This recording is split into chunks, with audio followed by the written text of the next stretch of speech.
तो सांख्यिकी स्वयंसेवक से जुड़ी एक बहुत बड़ी खबर आपको बताते चल रहे हैं कि जिस तरह से जितने भी पिटीशनर हैं और पिटीशन जो आया है हाई कोर्ट का सेकंड बेंच का, जो आपको बताते चले कि जो फैसला आया है उसमें आपको बताते चले कि किन किन सांख्यिकी स्वयंसेवकों की नौकरी होगी, किन की नहीं होगी। तो जो लोग घबरा रहे हैं, जिनके दिल की धड़कनें तेज हो गई है कि जल्द ही आपको नौकरी मिलेगी, तो सुप्रीम कोर्ट जो हाई कोर्ट है वो उसने ये नहीं कहा है कि सभी सांख्यिकी स्वयंसेवकों को नौकरी दी जाएगी। उसमें ये कहा गया है कि जो सांख्यिकी प्रगणक हैं, जो वो शिक्षक प्रगणक से जातीय जनगणना में बेहतर काम करेंगे। मतलब उनके जो शिक्षक हैं उनसे सांख्यिकी स्वयंसेवक ज़्यादा ज्ञानी भी हैं और उनसे तेज भी हैं, उनसे ज़्यादा काम भी करेंगे। इसलिए कि सांख्यिकी स्वयंसेवक जो है उनको जातीय जनगणना के अलावा और कोई काम भी नहीं रहेगा, क्योंकि प्रगणक के रूप में सांख्यिकी स्वयंसेवक जो है पहले भी काम कर चुके हैं। और इसलिए कि जातीय जो जनगणना हुई थी उसमें उन्होंने काम किया, आर्थिक गणना में काम किया है, जन्म प्रमाण पत्र में काम किया है, क्रॉप कटिंग में भी काम किया है। तो ऐसे प्रगणक जो पहले से एक्सपीरियंस्ड हैं उनको काम करने में अच्छा भी लगेगा, उनको काम करने के लिए आपको ट्रेनिंग भी नहीं देना पड़ेगा, क्योंकि वो सब ट्रेंड है। तो जातीय जनगणना में हाईकोर्ट ने बेहतर माना है शिक्षकों से। शिक्षक इसलिए कि अपना काम निपटाने के बाद ही ये काम कर पाएंगे, सभी दरवाजे तक नहीं जा पाएंगे। और शिक्षक जो है वो आलसी होते हैं और उनको जो है उनको अपना काम के सिवा दूसरा काम तो दिखता नहीं है, लेकिन उन्हें ज़बरदस्ती इस दलदल में धकेला जा रहा है। तो वो किसी एक दरवाजे पर बैठ के गाँव का पूरा लिस्ट तैयार कर लेंगे किसी से पूछकर।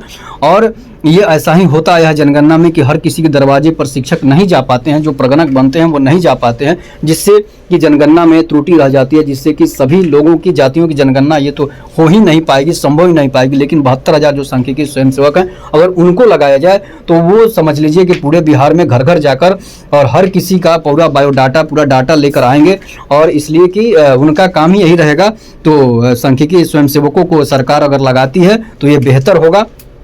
लेकिन जो लोग चिल्ला रहे हैं, जो चीख रहे हैं कि मैंने ये काम करा दिया, मैंने वो काम करा दिया, सांख्यिकियों की नौकरी पक्की होगी, तो ये शायद संभव नहीं है। जब तक नीतीश कुमार जिंदा है, जब तक नीतीश कुमार सीएम है, तब तक ये संभव नहीं है। तेजस्वी यादव को बता दें कि तेजस्वी यादव ने अपने घोषणा पत्र में सांख्यिकी स्वयंसेवकों को नियमित करने की बात कही थी, लेकिन सुप्रीम कोर्ट के आदेश के बाद देखिए समान काम समान वेतन सबको मिलना चाहिए, फिर भी सरकार जो घोषणा पत्र को जुमला साबित कर दी है और तेजस्वी यादव से भी ये काम नहीं हो सकता है। मतलब सांख्यिकी स्वयंसेवकों को अब रोड पर उतरना होगा, उन्हें एक हिंसक आंदोलन करना होगा, तभी जाकर आपको नौकरी मिलेगी। अधिकार के लिए अधिकार मांगने से नहीं मिलता है, अधिकार के लिए हथियार उठाना पड़ता है, अधिकार छीनना पड़ता है, तब अधिकार मिलता है। जिस तरह से चुनाव के समय नेता आपके दरवाजे पर आकर आपसे भीख मांगते हैं वोट की, उसी तरह आपको नीतीश कुमार के दरवाजे पर जाकर, तेजस्वी यादव के दरवाजे पर जाकर भीख संबंधित नहीं, आपको अधिकार मांगना है, आपको उसके लिए लड़ना है। जब तक आप नहीं लड़ेंगे तब तक आप समझिए कि आपको अधिकार नहीं मिलेगा। जो लड़ता है वही आगे बढ़ता है और जो डरता है वो कभी आगे नहीं बढ़ता है। शिक्षक लाठी खाकर अपना अधिकार ले लिए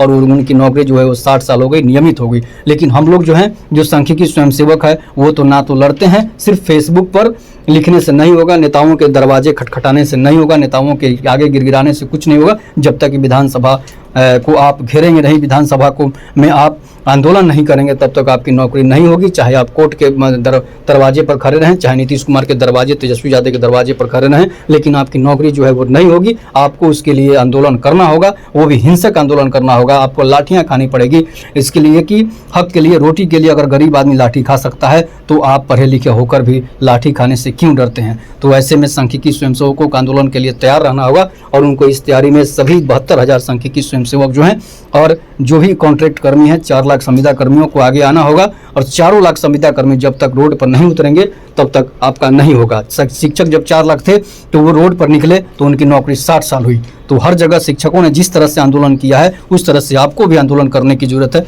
तभी जाकर आपको नौकरी मिलेगी। नहीं तो आप कोर्ट के भरोसे रह जाएंगे, सरकार के भरोसे रह जाएंगे, आपकी एज एक्सपायर हो जाएगी, आप बुढ़े हो जाएंगे, मर जाएंगे, फिर भी आपको नौकरी नहीं होगी। तो आप देख रहे हैं रोनी। जय हिंद, जय भारत, वंदे मातरम।